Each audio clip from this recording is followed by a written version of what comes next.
தான் சொன்னீங்க, என்னை இருந்து பார்த்துட்டு போக சொன்னீங்க. நான் ஒரு 12 மணி வரைக்கும் வெயிட் பண்ணேன். அப்புறம் எனக்கு ஷூட்டிங் காலையில் இருந்துச்சு, நான் கிளம்பிட்டேன். ரொம்ப சாரி உங்கள் டான்ஸை பார்க்க முடியல அப்படின்னாரு. நான் சத்தியமாக அந்த நேரத்தில் எதிர்பார்க்கல. அப்படிப்பட்ட ஒரு மனுஷன் வந்து எனக்கு ஃபோன் பண்ணி உங்கள் டான்ஸை பார்க்க முடியல, 12 மணி வரைக்கும் வெயிட் பண்ணேன், ரொம்ப சாரிங்க, அதுக்காக வந்து எனக்கு ஃபோன் அடித்தார். எனக்கு அன்றைக்கி தான் வந்து ஒரு விஜய் சார் அப்படிங்கிறதுலேருந்து எனக்கு வந்து ஒரு அண்ணாவை எனக்கு அவர் ரொம்ப பிடிக்க ஆரம்பிச்சிது. ரொம்ப பர்சனலாக ரொம்ப ஒரு நல்ல மனிதர். நான் அவரோட பர்சனலாக பழகினதை வச்சு சொல்கிறேன். அதே மாதிரி இப்போ என்னோட கல்யாணத்தப்போ வந்து கரெக்டாக தாலி எடுத்து கொடுக்குற நேரம் எங்கள் அப்பா வந்து கேட்டார், யாராவது இங்கே நிறைய பேர் இருக்காங்கடா, முக்கியமாக யாராவது தாலி எடுத்து கொடுக்கணுமா, அவனுக்கு எதாவது ஆசை இருக்கா அப்படின்னு கேட்டார். நான் முன்னாடி எதுவுமே பிளான் பண்ணல. கரெக்டாக அவர் கேட்குற நேரம் பார்த்தா கரெக்டாக முன்னாடி விஜய் நான் நடந்து வந்தார். அப்போ தான் உள்ளே வந்தார். நான் நேராக கை காமிச்சேன். நான் அது என்ன தோணுச்சுன்னு தெரியல, அது என்னமோ நடந்துச்சு. நானும் விஜய்னா அப்படின்னு கை காமிச்சேன். உடனே போய் சொன்னாங்க. அவரு தாட் கூட்டு நினச்சி ஓடி வந்தார். ஓடி வந்துட்டு ஒன்றுமே புரியல, என்னப்பா என்ன கூப்பிட்டீங்க, இல்லை நான் நீங்கள் எடுத்தாங்க நாங்கள் அப்படின்னு சொல்லி எடுத்து கொடுத்தாரு. எடுத்து கொடுத்துட்டு அன்றைக்கி ஈவினிங் வந்து எனக்கு பயங்கர திட்டு. யாருன்னா அவரு தான் எனக்கு ஃபோன் பண்ணி திட்டினாரு. பாப்பா நான் வீட்டுக்கு வந்தேன், நான் சங்கீதா கிட்ட சொன்னேன், இந்த மாதிரி தாலி எடுத்து கொடுக்க சொல்லிட்டாமா சாந்தனு அப்படின்னு. ஏன்னா சங்கீதா ஒரே திட்டு, என்ன அது எவ்வளோ பெரிய வேலை, அது எவ்வளோ பெரிய ஆள் செய்ய வேண்டியது, நீங்கள் என்ன சர்வசாதாரணமாக நீங்கள் எடுத்து கொடுத்தீங்க, அது யாராவது பெரியவங்க செய்யணும், நீ என்னப்பா நீ எப்படி செஞ்சுட்டேன்னு. நான் சொன்னேன், ஆனால் பெரியவங்க செய்கிறதோட வந்து நம்மளுக்கு ரொம்ப பிடிச்சவங்க செய்யணும், அதுதான் எனக்கு தோணுச்சு. ஸோ எனக்கு வந்து நான் சென்டிமெண்ட்ஸ் நிறைய இந்த மாதிரி விஷயங்கள் பார்ப்பேன். நான் கரெக்டாக எனக்கு ஆக்சுவலாக முன்னாடி நான் பிளான் பண்ண நீங்கள் தான் கொடுக்கணும்னு.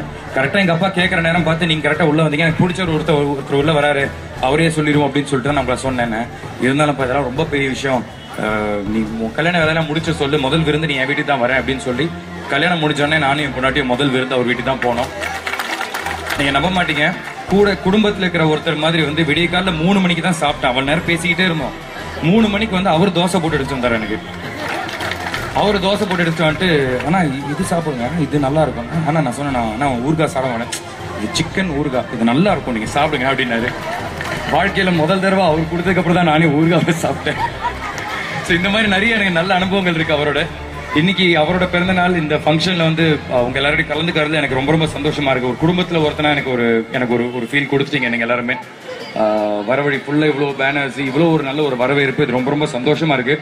அவர் ஒரே ஒரு விஷயம், அவர் ரவிராஜா அவர் சொல்லிட்டு இருந்தார், இந்த மாதிரி உங்கள் அப்பா மாதிரி இயக்குனராக வருவீங்கன்னு நான் எதிர்பார்த்தேன், நீங்கள் நடிகராக வந்துட்டீங்க.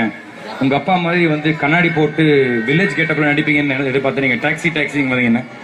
நல்ல வேலை எங்கள் அப்பா மாதிரி டான்ஸ் ஆடுவேன்னு எதிர்பார்க்கல, நீங்கள் சொல்லலை. அந்த விஷயத்தில் நான் சின்ன வயசுலேருந்தே நான் வந்து இளைய தளபதி நான் ஃபாலோ பண்ணிட்டே வந்துட்டேன் இந்த டான்ஸ் விஷயத்தில். பட் ரொம்ப சந்தோஷமாக இருக்குது. நான் 22 அவரோட பிறந்த நாளைக்கு இங்கே இருக்க மாட்டேன். ஸோ இந்த ஃபங்க்ஷன் முன்னாடி நடக்கிறதா சொன்னதுனால இது மிஸ் பண்ணாமல் இங்கே வந்து உங்கள் எல்லாரையும் பார்க்கணும். எனக்கு ஒரு தம்பிங்கிற ஒரு சார்பில் வந்து இந்த ஃபங்க்ஷனை கலந்துக்கிறதுல எனக்கு ரொம்ப சந்தோஷமாகவும் இருக்குது. கண்டிப்பாக இதை முடிச்சு அவருக்கு நான் ஒரு ஃபோன் பண்ணி சொல்லுவேன், இந்த மாதிரி ஒரு கூட்டம் வந்து நிறைய இடத்துல நடக்கும்னா, பட் இப்படி ஒரு கூட்டத்தை நான் பார்க்கவே இல்லை. இப்படி ஒரு ஃபங்க்ஷன் வந்து ஒரு நடிகருக்கு வந்து இவ்வளோ அழகாக ஆர்கனைஸ் பண்ணி ஒரு டான்ஸும் ஒரு பாட்டும் இவ்வளோ நேரம் எல்லாரும் பொறுமையாக உட்காந்து உங்களோட பிறந்த நாள் அது மட்டும் இல்லாமல் நிறைய நலத்திட்டங்களை வச்சுருக்காங்க. ஸோ இந்த பிளெஸிங்ஸ் எல்லாமே வந்து கண்டிப்பாக விஜயனாக்கு தான் போய் சேரும். அவரோட பிறந்த நாளைக்குன்னு மட்டும் இல்லை, இது பொதுவாக என்றைக்குமே இந்த மாதிரி செஞ்சுக்கிட்டு இருக்கேன். அண்ட் கடவுளை நானும் வேண்டிக்கிறேன், இன்னைக்கு மாதிரி என்றைக்குமே விஜயனாவும் அவரோட என்டையர் குடும்பமும் எல்லாருமே சந்தோஷமாக நல்லா இருக்கணும். இங்கே கூப்பிட்டதுக்கு ரொம்ப ரொம்ப நன்றி. உங்கள் எல்லாரையும் பார்த்ததில் ரொம்ப சந்தோஷம். தேங்க்யூ.